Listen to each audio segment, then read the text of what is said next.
ಸೋಲಾಪುರದಲ್ಲಿ air gun ಕಾರ್ಟ್ರಿಡ್ಜ್ ವಸ್ತುಗಳ ಸ್ಫೋಟ. ಪೆಟ್ಟಿಗೆ ಕೈಜಾರಿ ಬಿದ್ದಾಗ ಸಂಭವಿಸಿದ ಅವಘಡದಲ್ಲಿ ಕಾರ್ಮಿಕನಿಗೆ ಗಾಯ. ನಗರದ ಜುನಿಮಿಲ್ ಕಾಂಪೌಂಡ್ ಪ್ರದೇಶದಲ್ಲಿರುವ ಸಹರಾ ಏರ್ಗನ್ ಶಾಪ್ನ ಉದ್ಯೋಗಿ ಕೇದಾರ್ನಾಥ್ ಕಚರೆ ಎಂಬುವರು ಏರ್ಗನ್ ಕಾರ್ಟ್ರಿಡ್ಜ್ಗಳಲ್ಲಿ ಬಳಸುವ ವಸ್ತುಗಳನ್ನು ವಾಹನಕ್ಕೆ ಲೋಡ್ ಮಾಡುವಾಗ ಈ ಘಟನೆ ನಡೆದಿದೆ. ಕಾರಿನ ಟ್ರಂಕ್ಗೆ ಪೆಟ್ಟಿಗೆಗಳನ್ನು ಲೋಡ್ ಮಾಡುತ್ತಿದ್ದಾಗ ಸಲ್ಫರ್ ವಸ್ತುಗಳನ್ನು ಹೊಂದಿದ್ದ ಒಂದು ಪೆಟ್ಟಿಗೆಯು ಆಕಸ್ಮಿಕವಾಗಿ ಕೆಲಸಗಾರನ ಪಾದದ ಮೇಲೆ ಬಿದ್ದಿದೆ.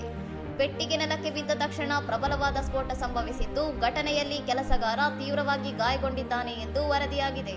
ಸ್ಫೋಟದ ಭೀಕರತೆ ಸಿಸಿಟಿವಿ ಕ್ಯಾಮೆರಾದಲ್ಲಿ ಸೆರೆಯಾಗಿದ್ದು, ಸ್ಫೋಟದ ನಂತರ ಸ್ಥಳದಲ್ಲಿ ಬಿಡಿ ಹೊಗೆಯ ದೊಡ್ಡ ಮೋಡವೊಂದು ಏರುತ್ತಿರುವುದು ವಿಡಿಯೋದಲ್ಲಿ ಕಂಡುಬಂದಿದೆ.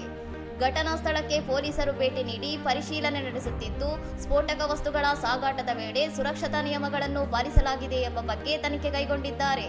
ಇನ್ನಷ್ಟು ಸುದ್ದಿಗಳಿಗಾಗಿ ನೋಡ್ತಾ ಇರಿ ಸೌರಂ ಟಿವಿ.